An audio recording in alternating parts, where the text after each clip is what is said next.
So I just got an email that says, hey, Richard, I just started a new role and I'm wondering how I start in leadership without causing chaos. I don't want to screw this up. Any advice? Absolutely. Got a great answer for you too. Let's go for a walk. So when I start a new position, new role in leadership or management, the first thing I do is I ask my first line or my point of contact for any information on the agency or the organization that will help me put together what I call a 30, 60, 90-day plan. So what kind of information is that? Well, it's a combination of things. So I'll ask for standard operating procedures. I'll ask for any training manuals. I'll ask for strategic plans, operating plans. I would like to see, if they have any more in-depth information that I maybe use for my interview, which would be, not only a little bit about the organization, but the expanded version of the mission, the vision, the philosophy from whoever the leader is at that organization. All right, so you get it. So you're going to take those resources then, and what you're going to do is you're going to put together a 30, 60, 90-day plan that consists of several checkpoints that will help you maneuver your way through those 90 days. So what does the first 30 days look like? Well, usually that one's pretty simple because it involves a lot of onboarding and a lot of processing, right? So this could be a combination of things like you are establishing your IT accounts, you're getting your email addresses, you're getting added to distros, you're going to your onboarding and your new orientation, you're doing your training, but you're also doing some other things. So you want to meet with your team. You also want to meet with your first line supervisor, and you want to understand and listen to all those pain points, the challenges, and you're really taking that time to actively listen. Not really responding, but you're going to listen.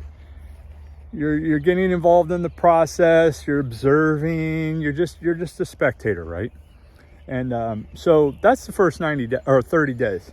And what you're not doing here, though, is what I refer to as kicking over trash cans. You do not show up to a job on day one and just start making massive changes. You shouldn't be making any changes, at least for the first 60 days. Now, we'll talk about that in a second. But so after 30 days, everything's good. You've listened, you've met with the team, you understand all the players, everything like that, all those checkpoints. Now, after 60 days, you're still doing that. You're still listening. Now, what you're going to notice, though, is I call this, so your staff and other leaders or other section directors or even leaders in the office, they're going to have a little bit more diarrhea of the mouth, right? They're going to get a little bit more vocal. They're going to start to talk a little more. You're going to probably start understanding culture by then in the workplace there. But also at the same time, you're still going to be documenting and gathering what those pain points are, what those challenges are, and what that looks like. So 60 days in, you're still doing that, but now checkpoint wise, you're understanding who the key players are. You might want to start adding yourself and nominating yourself or requesting to get on specific working groups or committees like budgeting committees, things like that. So that's 60 days. Now, here is where I talk about a change. This is when you want to take the opportunity to just make a very small, minor, non-impactful change.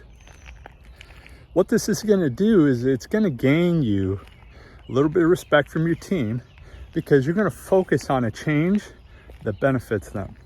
Now, my last job, what I did was I actually looked at, and this is when we were in this weird remote COVID status, right? We were looking at adjusting core days in the office. And nobody really knew what that looked like. And then somebody was afraid to make the decision. I don't know who it was. But ultimately, I heard all the talk. I listened. And I made the decision to say, listen, all right, let's just do this. Monday, Wednesday, Fridays, everybody's going to continue their normal telework. And then on Tuesdays and Thursdays, those will be our core days. It was a huge success. Everybody was happy. finally stamped it, signed it, done. Quick win. And that's gonna gain some respect from your team for you. Now, 90 days in, what does that look like? 90 days, you've been there a long time, right? Well, you're still going through the checkpoints, you're still listening, you're still observing.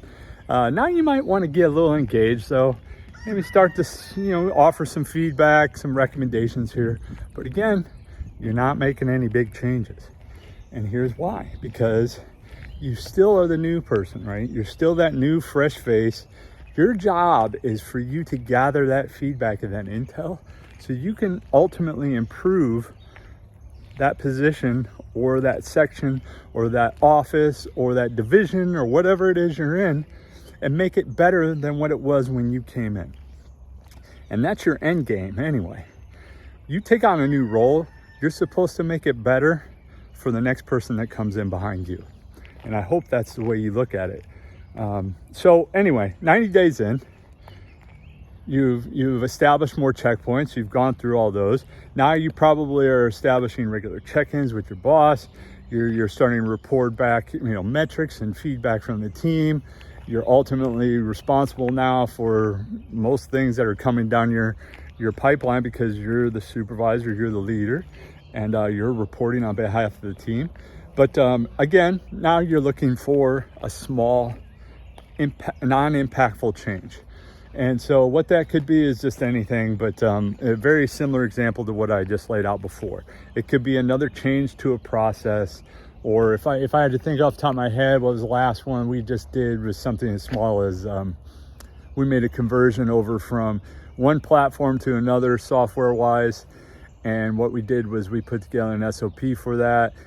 But we were kind of hung up on what that looked like. Well, we just went ahead and decided with option A. We locked it in, we signed a contract, and then we moved on. And so there you are. That's a non-impactful change that really isn't that big of a deal, but it's a huge win for the team because they're the ones in the trenches running that software, that system. And they're the ones at the end of the day that they're really providing all the feedback to you, because you're not the one in the trenches doing the work anymore, really. Your responsibility is to lead the team and manage things, right? So, all right, so with that being said, all right, so what does 120 days look like now? You got out of your 90-day plan and you've gathered all your feedback. Well, 120 days in, now this is where you can start providing some value, okay? You can start having those team meetings to say, listen, okay, I've observed X, Y, Z. These are some of the pain points that I see. These are the challenges that I heard from you. I have some great ideas. And this is where you bring those ideas to the table and say, all right, what do you guys think about this? Would this benefit you? Would this help you in your day-to-day? Anything like that. Keeping in mind, you're thinking for the team, and of course, you're looking out for their best interest, right? All right, so, and that's it. It's really that simple. I think I still got my templates. So if you're interested, I could probably shoot those over to you or share those. We got a lot of great things that are coming up for L3 right now. We're gonna have some training videos. We got some eBooks coming out. We got a whole series of stuff coming out. We're gonna have some digital products also that'll help you in terms of productivity. Lots of great ideas, lots to come. I'm looking forward to engaging with you guys. If you got some thoughts on this, hit me in the comments section. I would love to hear the stories and hear your best practices as well. So anyway, all right, TikTok, it's great to see you guys. Talk soon.